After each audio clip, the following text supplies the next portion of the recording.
Welcome to Your Personal Power Pod, a podcast about aligning yourself with the life you want. And here are your hosts, Sandy Abel and Shannon Young. Shannon, another beautiful day in the neighborhood. What's happening in your world? Hey, Sandy. We are preparing for another heat wave in Southern Oregon, so I am preparing to hunker down in my house. That's what's happening. That is brilliant. That is so smart. And aren't we fortunate that we have a house and we have air conditioning and we can just let this heat wave pass and be comfy and cozy. I am very appreciative of that every day. Yes, it is lovely. What's going on in your world? Oh, just life is great. We had a very fun conversation with Brian Proctor in our last episode. That was cool.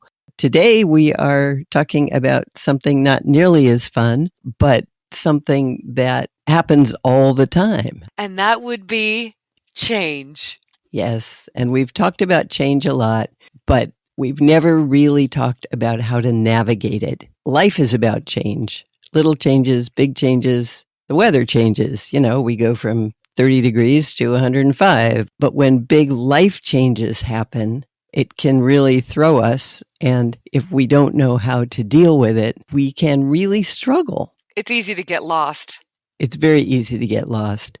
And in the last week or so, both you and I have talked with good friends who have experienced huge change, which got us thinking about sharing with our listeners how to deal with this thing. I think we all go through it constantly. Things are always changing. I don't think things stay static, but sometimes the changes are smaller or easier to navigate than at other times, and they don't throw us for a loop. But then every once in a while, something out of our control just drops a bomb in our life. And then we kind of have to find our footing again. Exactly. It can explode your world. Sometimes changes are really good. Getting married, graduating from college, getting the job of your dreams, all those are wonderful, but they're still changes and things still shift when you go through those, but they're more fun to deal with. The really, really hard ones are things like divorce or death of a loved one or serious illness. I'm thinking about our area a couple of years ago where all the people lost their home in the fire. Mm-hmm. Huge changes that seriously impact how you live your life. And those are tough. Those are tough. And I think there's an expectation, or often we feel there's an expectation that we're just supposed to absorb the change and move on. But there's a grieving process. Even sometimes with the good changes, there's a grieving process. Absolutely. And in our American society, especially, if your change is negative, if you've lost a loved one, we have minimal routines, things to help us work through it. Other cultures seem to have more defined ways that a community can deal with one person's loss.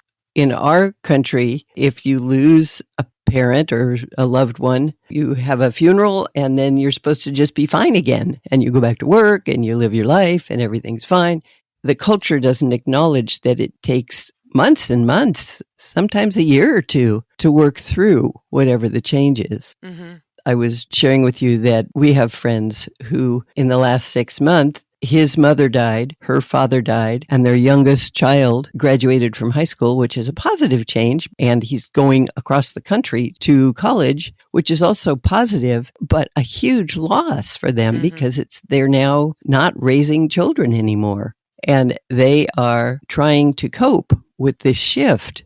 He hasn't left yet, so they're still getting him ready for college and getting ready to take him back there. But when they get back, they're going to sit down and look at each other and go, okay, who are we now? What do we do now? We're not raising kids, and my dad is gone, and your mom is gone, and whoa.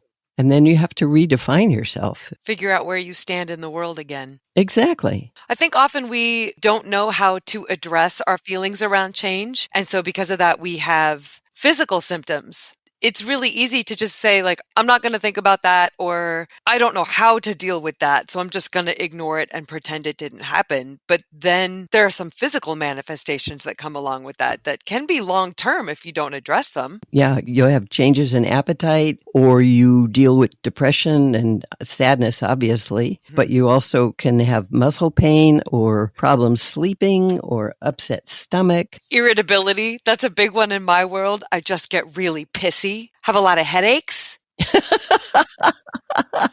Yes. I know people who are generally on the ball, who go through big changes and then they can't focus anymore, or they're really forgetful. They have fuzzy brain. And you're like, what happened to you? You are just the most detail-oriented person on a regular basis. And today you can't remember where you put your shoes, your keys, your kid, you know? I think I've talked about many eons ago when I went through a divorce. I would get you and your brother off to school, and then I would go back in the house and just sit and stare. Mm-hmm. That's not who I am. I'm a doer. I get up and make things happen. And I would just sit and stare. And after about a half hour, I would rouse myself and say, wait a minute, what are you doing? So I would get up and go to another room thinking I was going to accomplish something and then sit down and stare. And it was because I had the fuzzy brain. My subconscious was so busy coming to terms with the change and what it all meant that my conscious mind had trouble functioning. And that's really scary. It's the same thing that happens with your computer when you have a lot of processes running in the background. The pages you're trying to load won't load. I mean, it is. You're processing, so your bandwidth is restricted. I love that. Yeah. It's really easy to get angry or to feel bitter or regretful. You can also allow some of those feelings to creep into your current relationships and affect those. And also, you can just make yourself really sick. Yeah, it destroys your immune system and makes you vulnerable to diseases, and it just hurts your overall well-being. As we've said, change is inevitable, and the important thing is to remember to be able to deal with it as soon as you can. And be gentle with yourself until you do. So how do we do that? It's really easy to say, be gentle with yourself and allow yourself time to adapt and accept. But how? First of all, you realize that change happens to everybody and it's part of life and you don't have to love it, but it isn't the end of the world, even though it might seem like it. And then acknowledge your feelings. Look at how you feel about the change, both good and bad, and identify your feelings. Find ways to experience them in a healthy way without being overwhelmed by emotions and without letting the anger and bitterness and sadness take over your life to a point where you lay it on everybody else around you. And I would suggest here, if you have a hard time identifying your feelings, we live in a society that doesn't always encourage men to experience their feelings. And so because of that, it can be really hard to identify what you're feeling.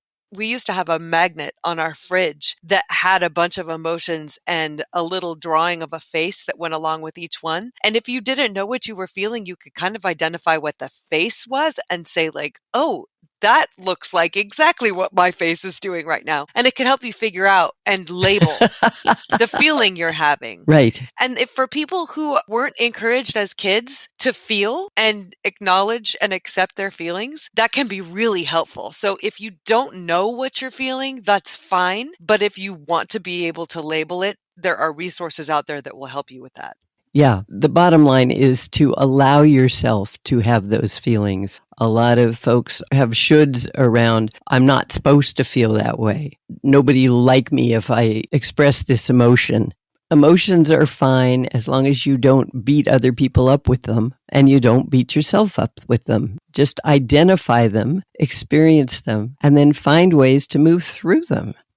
Find a trusted person to talk with so you can verbally process. Always be gentle with yourself. That's key. And understand that feelings of anxiety and fear and worry are normal with big changes. So don't panic when you realize you're feeling those things. Just pay attention to your thoughts because thoughts create feelings and work with those so that you can get whatever is going on back under control so it does not run you. And this is where the story that you're telling yourself is really important. So the way you view your life transitions will affect how you move through them. And if you're coping with the loss of a loved one or a job or something important to you, telling yourself, this is awful, this is the end of the world as I know it, nothing will ever be great again, you're going to grieve differently than if you view it as an opportunity for growth. Acknowledge that you loved somebody and had this really lovely relationship or job and be grateful that you have it. And now know that things are going to change for sure, but will be good again. And that will affect definitely how you feel as you're processing your change.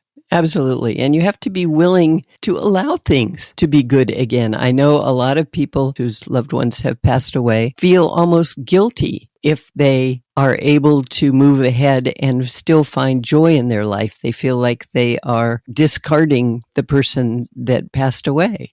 That couldn't be farther from the truth. The reality is the person who loved you and died would not want you to suffer. You're not going to show that you love them by continuing to suffer and struggle. They would want you to go on and live your life and be happy and honor them in that process. So that is so important to remember, that you don't honor anybody by continuing to stay in the struggle and painful place of grief. These transitions are also a really good opportunity to take a look at the path you're on, because it often isn't possible to keep going in exactly the same direction you were going in after you experience some kind of a big change. Frequently, it means you also have to adjust your course. Looking at it as an opportunity to better your life or change the direction you're going in or make a new plan can be really helpful and also help you get through it. Yeah.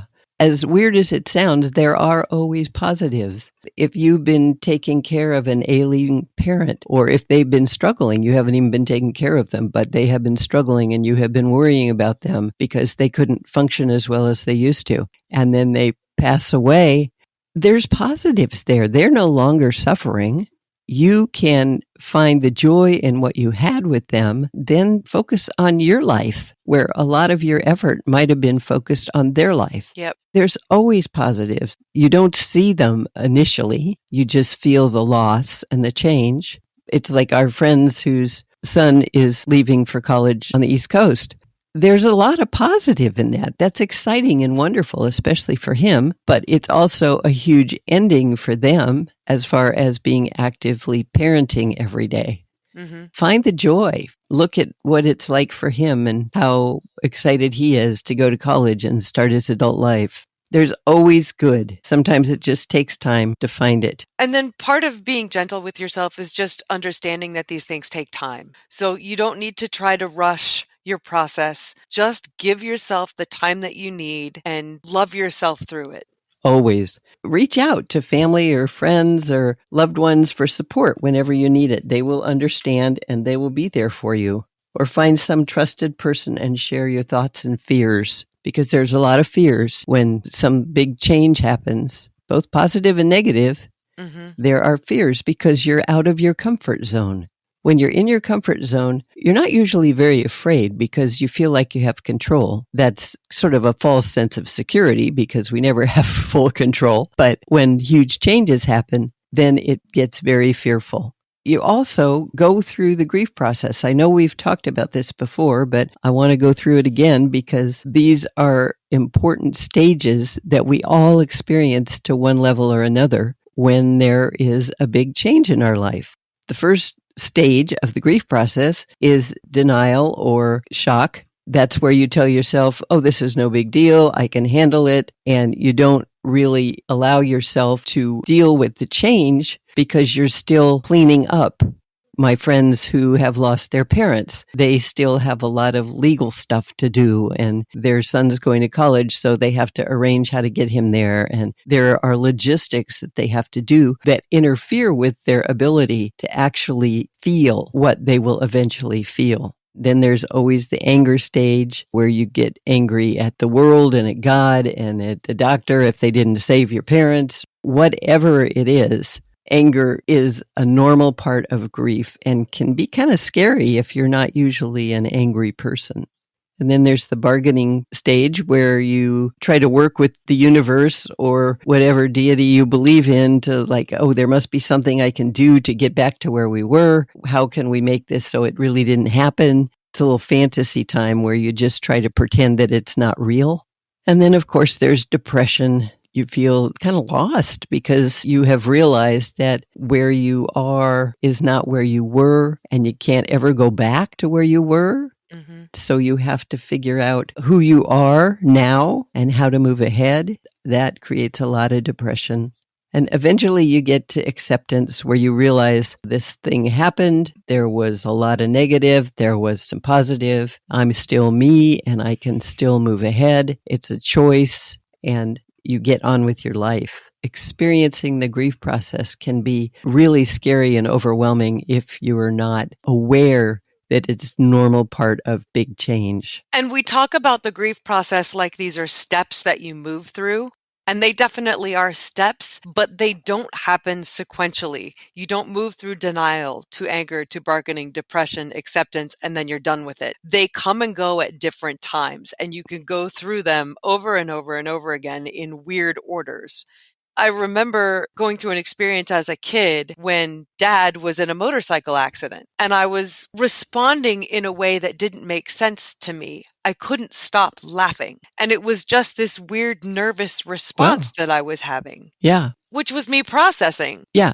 Obviously, you did not find it funny. No. Fortunately, he survived and was okay. That was your emotional release. Mm-hmm. You're probably overwhelmed with emotions, and laughing is a way to release those. I've often referred to the grief process as like standing on the beach at the ocean where the waves come in and tickle your toes, and that's a little bit of grief, and then it goes out, and then the next wave will come in and it's up around your knees, and you're thinking, oh, this is not nice, but I can stand and I'm okay. And then the wave goes out, and then the tidal wave comes and knocks you flat and tries to suck you out, and you hold on and just try to breathe. Then it goes out, and then it'll come back around your knees. And that is what the emotions of the grief process do. They are unpredictable, just like the ocean. They ebb and flow, and you just have to hang on and get through it. Over time, it will happen less and less. Yes. But it's sort of comforting to understand the process so that you don't think you're going crazy. Yeah, that's important. And then you have a handful of other tips, things you can do to work through change. First of all, stay as present as possible and create and focus on plans and resources that'll get you through. And remember who you were before the change and identify who you are now so you can get clear on your strengths and values and what makes you you. Find ways to do things that brought you comfort before the transition. Set goals and small action steps and do what you can to feel you have control over the situation. And definitely connect with your support network. Allow yourself to ask for help and guidance and support, and be honest and kind to yourself and aware of your feelings and needs without judging yourself. Always take time to care for yourself. Do positive self-talk and affirmations and be kind and gentle at all times. And maintain control of your thoughts by believing that the transition is something you can manage and be in charge of so that you claim your personal power. Always know that the time will come when you will once again feel happy and in control of your life. When I look at the changes in my life, the ones that really threw me were the ones that were supposed to be good. And I wasn't prepared for the downside of them. And I think I've talked about this before. Getting married was a really big deal in my life because I'd been single for so many decades. And then getting married was awesome and all the things that I wanted it to be, but I didn't expect the grief that came along with the loss of things like so much of my privacy and private time and changes in my regular routines. While it was awesome that I have this other person in my house now, and at the time it was two other people because there was a child involved. She's now grown up and gone away, but it was also a really huge shift and I wasn't prepared for that. I was only looking at I found my person, we're all together now, and then really learn who you are and who you were when it's like, oh, I need so much more alone time than I ever knew. And I don't have that at all now. Right, because you always had it, so you didn't have to identify that. Right. So it was now when I get something I want, I'm much more careful about my expectation around it. Smart. When we have positive changes like marriage or like our friends whose son is going away to college, I'm sure he's quite thrilled and he's probably terrified because he's moving away from home to the other side of the country. If he's not terrified yet, he will be because it's totally out of his comfort zone. He will adapt and it will be fine like we always do. But you learn a lot about yourself in the process, and you understand that with both positive and unwanted change, you're going to go through the process and you have to choose to navigate it rather than let it run you. Do you have a story about change? When my parents both died 4 years apart, that was a big change, especially when my mom died first and then my dad died a few years later. And then it was like, whoa, I'm the oldest one in the family now. I don't have that support and I don't have that backup and I don't have those wonderful people. They're still in my heart and in my head, but they're not there to give me a hug.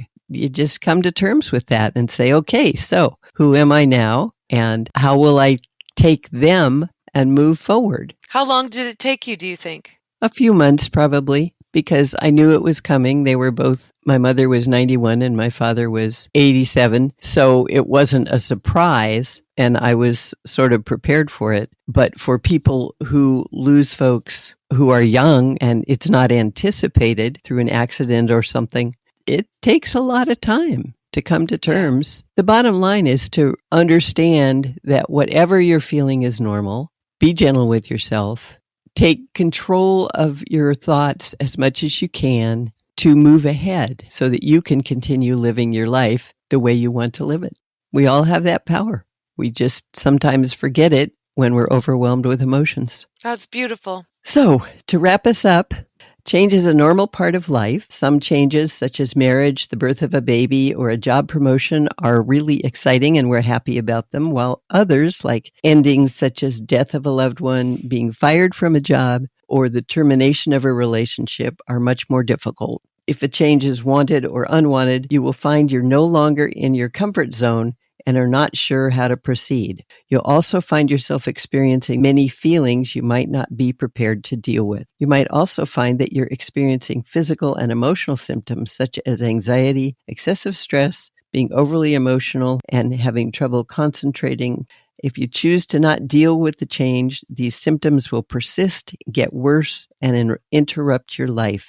When you choose to look at and deal with the change, you'll eventually be able to work through it and create a plan to move ahead in your life. There are many things you can do to work with change, including being honest with yourself about how it's impacting you, talking with supportive people, and always being gentle with yourself. As you do this, you'll reclaim your personal power and be able to decide how you want to move ahead and live your life.